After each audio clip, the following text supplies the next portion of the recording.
Embodying your divine feminine power will ask you to create a powerful inner masculine. I call it your inner high fae daddy. If you read the Sarah J. Maas books, you know exactly what I'm talking about. We want to embody the feminine. We want to reclaim what it is to be in the divine feminine, in our rest, our play, our pleasure, our joy. And yet, we continue to seek the masculine outside, or we continue to criticize, reject, or break down the masculine in a way that is disrespectful. And what that is doing is creating further disconnection within yourself and further disconnection from you and having a divine cosmic union.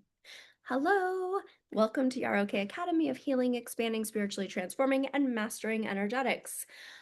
I am your host, Yarok, leadership mentor, nervous system genius, clinically trained therapist, spiritual teacher, and all around energetic sorceress, which literally means I'm a master of energetics. And there's nothing more powerful than your divine feminine and your divine masculine energetics and creating that union within yourself. We will focus on the womb, on the divine feminine, even on going into the dark feminine, on the goddesses, on all of these beautiful facets of the codes of being in your feminine, of embodying your feminine power, your feminine wisdom, your ancient wisdom as an oracle, a seer, a priestess, a healer, like being revered as a woman and revering yourself as a woman. It's so important. You know what's equally, if not more important, is creating that inner masculine, which means you're going to have to come into relationship with all of the ways that you reject, despise, and have rage towards the masculine, towards the patriarchy, towards men. Because what's happening right now is there's so much unconscious rage or so much unconscious seeking saving. Like, so often I will hear women speak about their feminine and about being in their feminine, and they will talk about all the things that their partner does for them, which is beautiful. And we want to be adored by our men. And sometimes it feels a little like he's your slave. And that's not how it's meant to be. Your masculine should transform you because he holds you to your divinity just like you hold him to his divinity. And when each person has their own inner feminine and inner masculine inside of them in union, that will be mirrored outside. So the inner masculine is going to give you that structure, that holding container, like a golden cauldron, right? So that your divine feminine can be in her rest, in her receiving, in her pleasure, in her joy. And the divine feminine actually holds the vision. Now, this doesn't have to mean that it's the woman holding the vision, it could be the man in his divine feminine. But there is that holding container within both, and there is that masculine and feminine unity. And I feel like this gets lost so often. We just think about masculine as structure and we think about it as utility. We think about it as being useful. We forget that it is actually this intimate holding container within us so that our divine feminine can rest. And also that the divine feminine is meant to be this visionary who holds the vision, who sees the vision, and who holds her man in his divinity and also holds the most vulnerable parts of him. And I feel like so many women lack that internal masculine. So if their man appears weak, or doesn't have it together for them, she can't actually hold him to his divinity. So we get into these situations where the woman's just expecting a man to save her, to do all the quote unquote right things. She has no tolerance or patience for actually anything other than that. And that's a reflection within yourself. And it's a reflection within what's happening in society. And I know, people might be like, oh, it always falls on the woman. She has to hold responsibility for everything. If responsibility feels heavy for you, hear me. If responsibility feels heavy for you, you have inner masculine holding to build. Because that responsibility should not feel heavy. You should be able to hold it with ease because you have a union within you where you're carrying the responsibility and you have that powerful inner masculine and your divine feminine is in her power, so it doesn't feel heavy. It doesn't feel like a burden. And what else that tells me is you have an activated inner child in there. Listen, we have lots of parts of ourselves. And you have so much unconscious material you don't even know.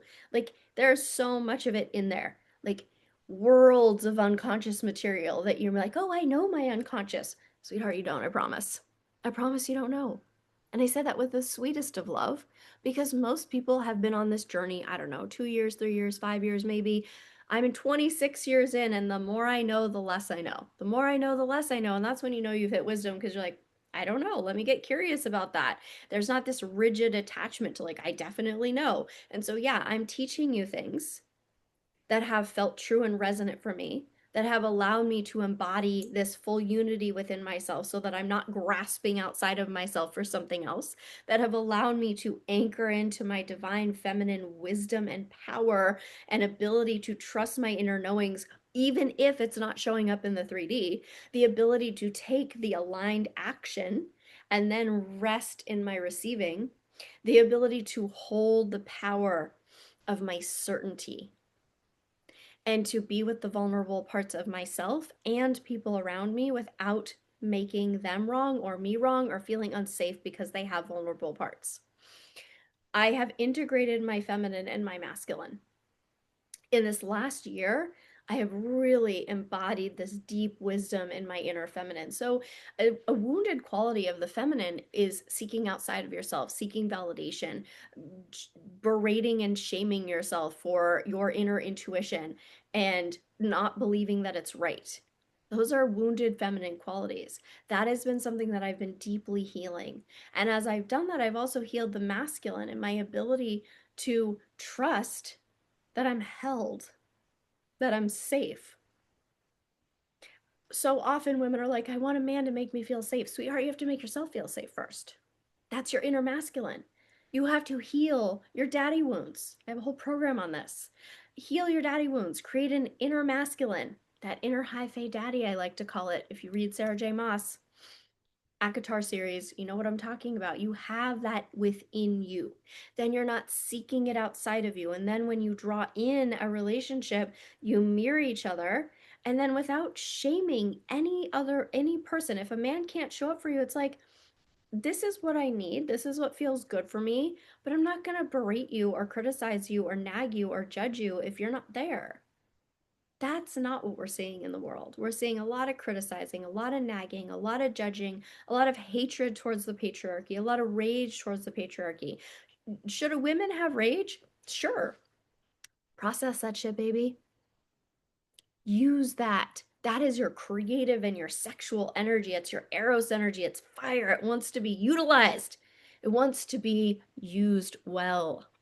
When you're projecting it out or blaming or judging or making men wrong or making others wrong, it's leaking all over the place. Like, just visualize it. Draining out all over, just leaking your power. There it goes. Gone with the wind. You're better than that. You are better than that. You are better than leaking your power in that way. You're better than hating on men, criticizing men, hating on the patriarchy. You want to shift it? You come into relationship with the ways that women are in a power struggle with men, the ways that you're in a power struggle within yourself, the ways your ego's in a power struggle with the world, the ways that you haven't anchored into creating that true divine masculine space within your being that holds all of you. Are you able to hold all of you?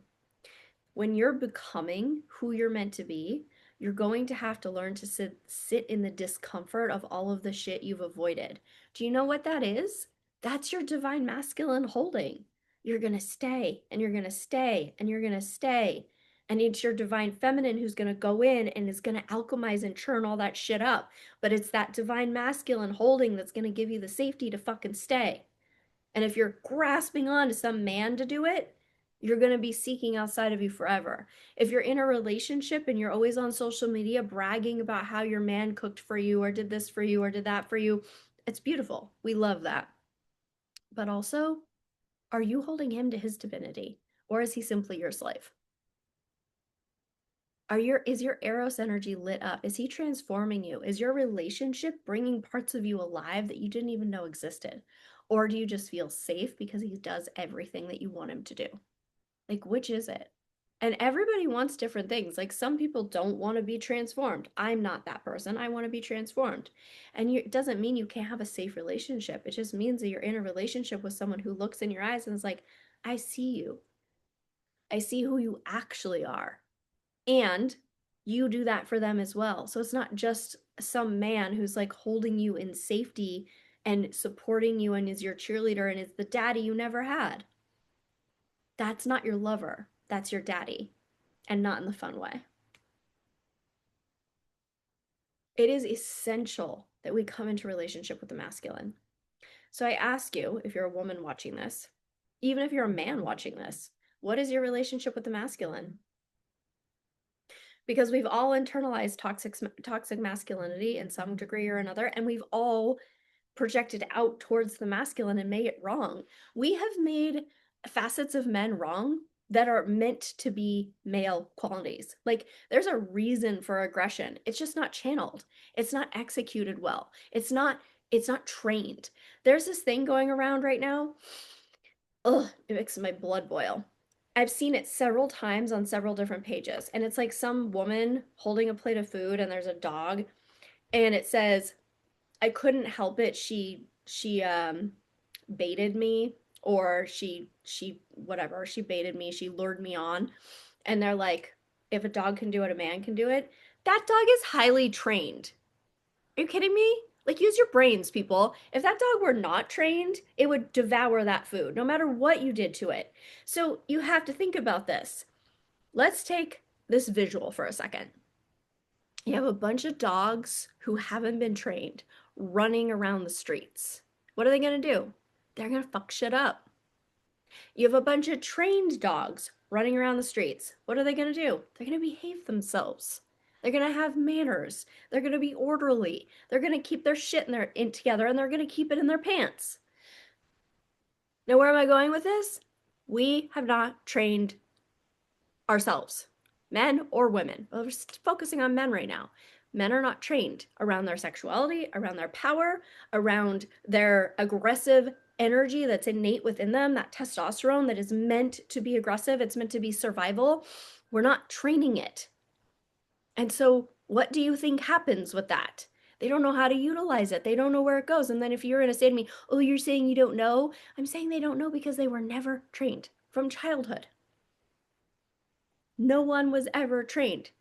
Do you think a woman was trained how to hold her sexuality, how to stand in the center of a room and have her bosom like up and glowing and radiant and beautiful, and her, and just to be admired and to be able to hold that energy without shrinking or apologizing, or if some man does something wrong, without being able to say, excuse me, no thank you?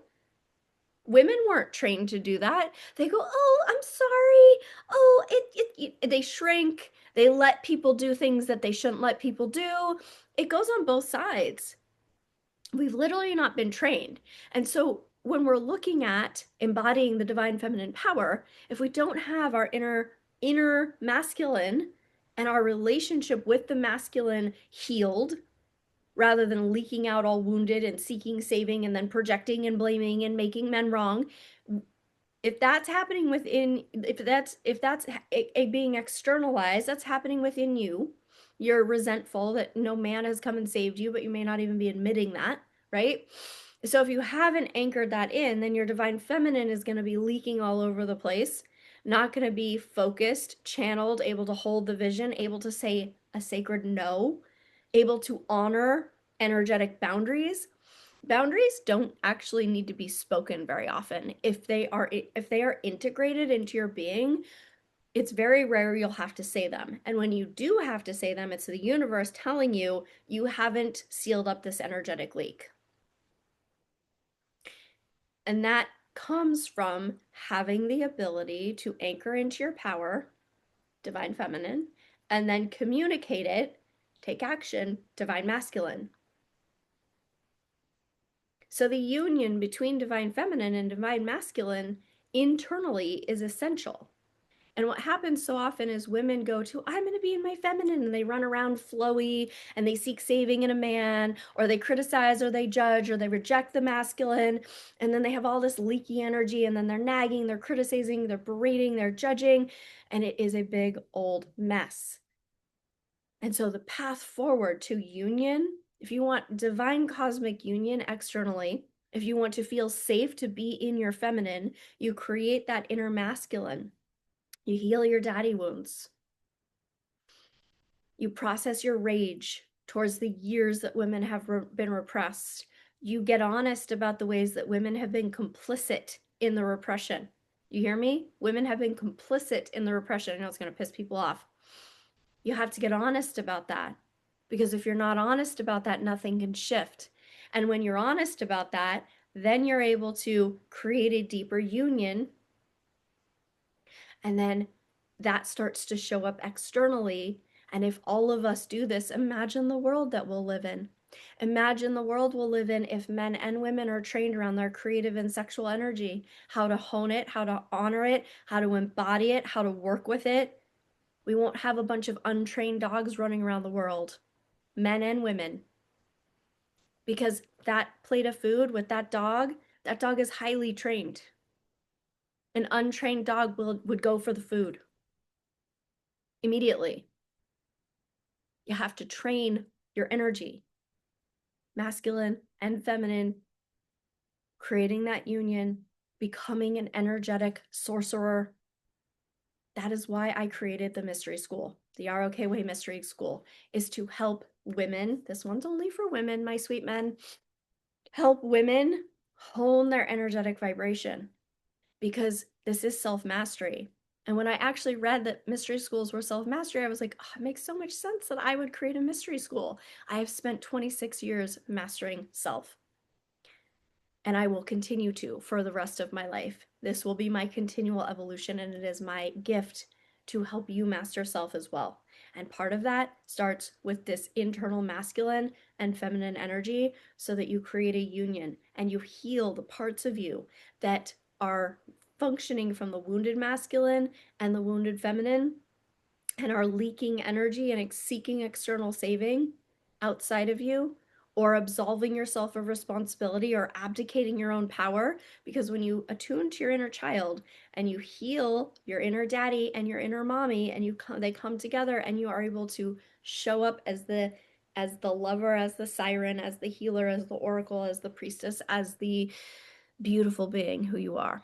And in the ROK Way Mystery School, you're going to anchor into this in ways you never dreamed possible. So if this calls to you, leave a comment below, message me on Instagram. ROK is my Instagram handle. Send me an email, send me a carrier pigeon.